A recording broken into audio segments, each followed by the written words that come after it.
जो सरकार इतना घोर विरोध जाति जनगणना कर रही हो, वो अचानक रात में सोई और सुबह नींद टूटी और कहा कि हम जनगणना कराएंगे, तो इसके पीछे कुछ तो है। उनकी अंदर से मंशा है नहीं, जाति जनगणना कराने की अंदर की मंशा भारतीय जनता पार्टी की नहीं है। जो हमारे अपर कास्ट के मुसलमान भाई हैं, वो इस विषय पर अपने छोटे भाइयों का सहयोग करेंगे, सपोर्ट करेंगे, क्योंकि मुसलमान हम सब भाई भाई हैं। भाई किसी घर में 5 लोग हैं, कमाने वाला एक आदमी है, किसी घर में एक का कमाने वाला है, वहाँ पर 20 लोग हैं। तो ये तो सोचना पड़ेगा ना, ये कमाने वाला 15 को तो खिला ले जाएगा, 15-20 को कैसे खिलाए पड़ेगा, तो सरकार को सोचना पड़ेगा। अभी भी हमारे जो मुस्लिम भाई अपर कास्ट के हैं, इंटरव्यू के नाम पे तमाम नौकरियों में उनको नज़रअंदाज किया जाता है। आए दिन रिजल्ट निकलते हैं, उनमें मुख्यमंत्री की सजाती या अपर कास्ट के हिंदूज के लोग ही सिलेक्ट होते हैं। कि जो सरकार अभी तक घोर विरोध करती रही हो जनगणना का, और वो अचानक ही फैसला लिया, तो कहीं ना कहीं सरकार फंसी है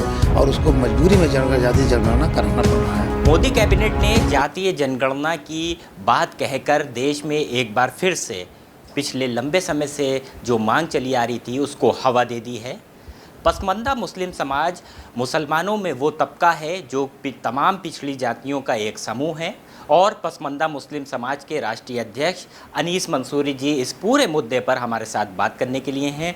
अनीस मंसूरी जी, लंबे समय से जातीय जनगणना की मांग थी, विपक्ष की भी मांग रही है, चाहे अखिलेश यादव की बात करें या फिर बिहार के तमाम नेताओं की बात करें। अब जिस तरीके से केंद्रीय सरकार ने इस बात को कहा है कि हम जातीय जनगणना कराएंगे, कितना लगता है आपको मुसलमानों में कितना फ़ायदा होगा? देखिए, जातीय जनगणना की बात इस देश के अंदर सबसे पहले नेता माननीय मुलायम सिंह जी ने की थी, लालू यादव ने भी की थी, शरद यादव ने भी की थी, सेकुलर दल के कई नेताओं ने की थी, और इधर इंडिया गठबंधन इस मुद्दे पर पूरी तरह से फोकस किए हुए थे। ख़ासतौर से राहुल गांधी जी ने भी इसको मुद्दा बनाया, और पिछले चुनाव में भी और अभी लगातार लोकसभा चुनाव के बाद भी वो अपने सभी स्पीचों में ये कहना नहीं भूलते, जातीय जनगणना के मुद्दे को उठाना नहीं भूलते हैं।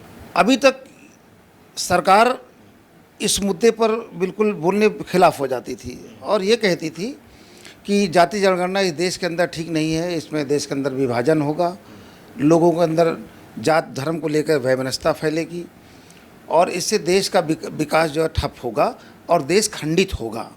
लेकिन अब वही सरकार कह रही है कि हम कराएंगे। अब ये तो सोचने की बात है कि जो सरकार इतना घोर विरोध जातीय जनगणना कर रही हो, वो अचानक रात में सोई और सुबह नींद टूटी और कहा कि हम जनगणना कराएंगे, तो इसके पीछे कुछ तो है। लेकिन चलिए, देश के प्रधानमंत्री जी ने कहा, मैं इसके लिए आभार व्यक्त करता हूं कि उन्होंने जातीय जनगणना के लिए हरी झंडी दे दी। लेकिन कहीं ऐसा ना हो कि अभी जो पसमानदा मुसलमानों के लिए कई बार उन्होंने बात की, उनके लिए गहरी चिंता भी जताई। 3 जुलाई 2022 से अब तक केवल गहरी चिंता जता रहे हैं, लेकिन अभी तक उनकी किसी भी मांग को या उनके लिए कोई काम नहीं किया। और देश के अंदर ओबीसी, पिछड़े और आदिवासी, दलित ऐसे लोगों के जज्बात से खेलने की बात ना हो जाए। सरकार को अगर सच में जातीय जनगणना कराना है तो बड़ी ईमानदारी के साथ कराए और उसको लटकाए ना, एक जुमलेबाजी में ना शामिल हो नहीं कि साहब आज उन्होंने ऐलान कर दिया और कल से शुरू हो जाएगा। और उनकी अंदर से मंशा है नहीं, जातीय जनगणना कराने की अंदर की मंशा भारतीय जनता पार्टी की नहीं है। अरे वो ऐलान कर चुके हैं, मैं कह रहे हैं वो करेंगे।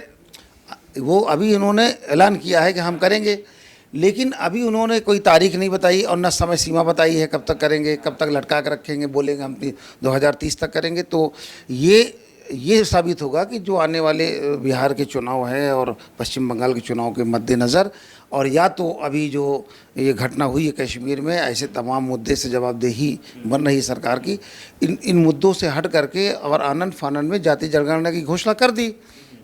लेकिन हम चाहते हैं, ठीक है, हम स्वागत करते हैं, लेकिन जातीय जनगणना बड़ी ईमानदारी के साथ में होता ये है कि हमारे पसमानदा तबके के मुसलमान हैं, कम पढ़े लिखे लोग हैं, मजदूर और कारीगर तबका है। जब जनगणना के लिए लोग जाते हैं क्षेत्र में, तो हमारे लोग मजदूरी करने चले जाते हैं, वो दिन में नहीं मिलते हैं, तो वो वंचित रह जाते हैं। और सरकार को ये अगर सच में ईमानदारी चाहते कि देश की जनगणना के अंदर लोगों की आबादी एक्चुअल आए, उसके लिए सरकार को उन गरीब और तबके लोगों में, चाहे दलित हो, पिछड़े और अल्पसंख्यकों के बीच में एक जन जागरण अभियान चलाना पड़ेगा, ताकि लोगों को बताना पड़ेगा कि ये बहुत महत्वपूर्ण विषय है। वो तो सरकार का काम है, सरकार तमाम अभियान भी चलाएगी। लेकिन मैं ये जानना चाह रहा हूँ, 2011 का जो सेंसस हुआ था, यानी जो आखिरी जनगणना हुई थी, ठीक है, उसमें जो कॉलम होते थे, यानी जो 29 पूरा प्रोफार्मा था, उसमें जब मुसलमानों के पास ये चीज़ पहुंचती थी, तो क्या उसमें कास्ट का सिस्टम होता था? नहीं, ये उसमें केवल मुसलमान था। हम लोगों ने इसको पहले भी विरोध किया है। और देखिए, जनगणना तो सबसे पहले 1931 में हुई थी, बाकी ये सर्वे हुए थे, ये सर्वे थे। हाँ, तो मैं ये इस डिमांड करता हूँ और उम्मीद करता हूँ कि जो जनगणना सरकार कराएगी, क्योंकि जातीय जनगणना जब करा रही तो सभी जातियों के लिए कॉलम बनेंगे और उसमें लोग अपनी अपनी जातियाँ भरेंगे। तो ये जातीय जनगणना में तभी तो तस्वीर आएगी जब लोग अपनी जाति का उल्लेख करेंगे।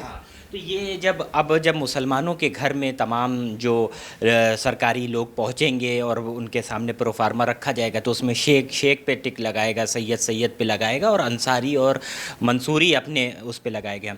इसके बाद जब आंकड़े निकल के आ जाएंगे, तो आपको क्या लगता है, मुसलमानों में भी क्या विभाजन की स्थिति पैदा हो जाएगी? जिस तरीके से जो उत्तर प्रदेश की विशेष तौर पर अगर हम बात करते हैं, तो जातिगत राजनीति यहाँ होती है, तो क्या मुसलमानों में भी जातिगत राजनीति शुरू होने वाली है? देखिए, मुझे ऐसा लगता है कि चूँकि जो हमारे अपर कास्ट के मुसलमान भाई हैं, वो इस विषय पर अपने छोटे भाइयों का सहयोग करेंगे, सपोर्ट करेंगे, कि चूँकि मुसलमान हम सब भाई भाई हैं और एक दूसरे को, कमज़ोर लोगों को सहयोग करेंगे। ऐसी कोई स्थिति नहीं आने वाली है। अगर भारतीय जनता पार्टी विभाजन की बात करेगी तो हम लोग उस तरफ ध्यान नहीं देंगे। लेकिन सबसे ख़ास बात यह है कि दलित और पिछड़े आदिवासी उन वर्गों में भी उनकी तादाद ज़्यादा है। हम मान लीजिए, हम तो 18-20% लोग हैं और वहाँ पर तो वो 58% लोग हैं, 60% लोग हैं। तो वहाँ पर चिंता वहाँ पर ज़्यादा करने की ज़रूरत है कि अगर वहाँ विभाजन होगा, और अभी तक कोई विभाजन हुआ नहीं है, और विभाजन जैसी बात सोचना नहीं चाहिए। अगर जिसकी जितना संख्या भारी है तो आबादी का अनुरूप उसको हिस्सेदारी मिलनी चाहिए। तो इसमें इसको इस तरह से कि विभाजन से क्यों उसको जोड़ते हैं कि जिसकी जितनी आबादी सामने उभर करके आएगी उसको भागीदारी मिलेगी। तो ये जब भागीदारी की बात कह रहे हैं, तो आपको लगता है तमाम ऐसी जातियां मुसलमानों में हैं जिनको उनका हिस्सा नहीं मिला, उनका उत्थान होगा?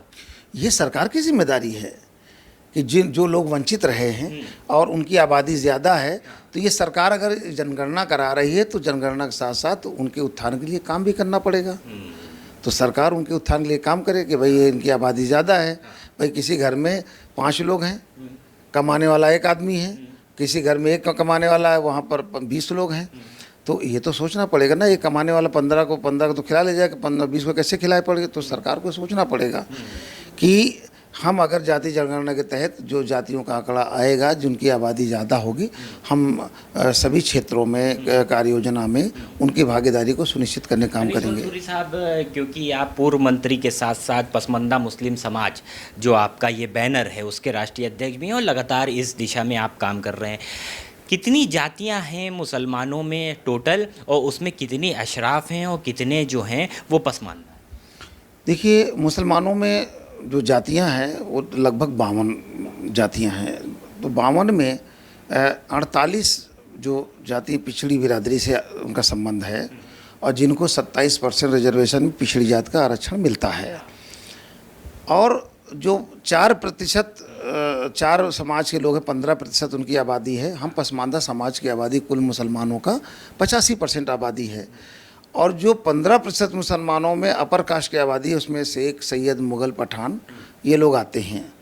तो वो 15% हैं और हम लोग 85% हैं। और निश्चित तौर से जो रिजर्वेशन है वो अभी उन अपर कास्ट के मुसलमानों को नहीं मिल रहा है।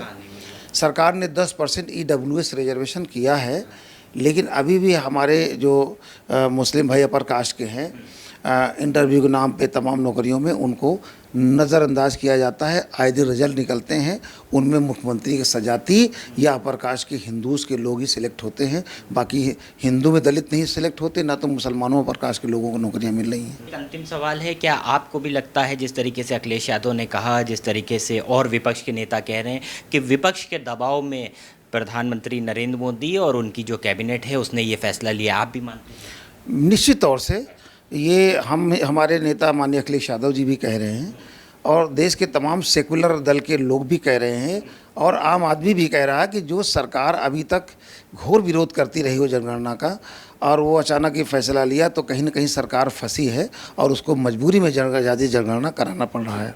तो ये राष्ट्रीय अध्यक्ष हैं पसमानदा मुस्लिम समाज के अनीस मंसूरी साहब और साफ तौर पर कह रहे हैं विपक्ष के तमाम नेताओं के दबाव में मोदी की कैबिनेट ने ये फैसला किया है और देश में जब एक बार जातिगत जनगणना हो जाएगी तो उसके बाद जिसकी जितनी संख्या भारी होगी उतनी उसकी हिस्सेदारी ये केंद्र सरकार को अमल में लाना होगा और जो आंकड़े सामने निकल कर आएंगे उसके बाद ये केंद्र सरकार की जिम्मेदारी होगी कि वो कैसे अपने जो तमाम लोग हैं उनको ना सिर्फ नौकरी बल्कि और जो आरक्षण है उसमें लाभ पहुंचाती है। लखनऊ से कैमरा पर्सन जीशान खान के साथ अरसलान समदी।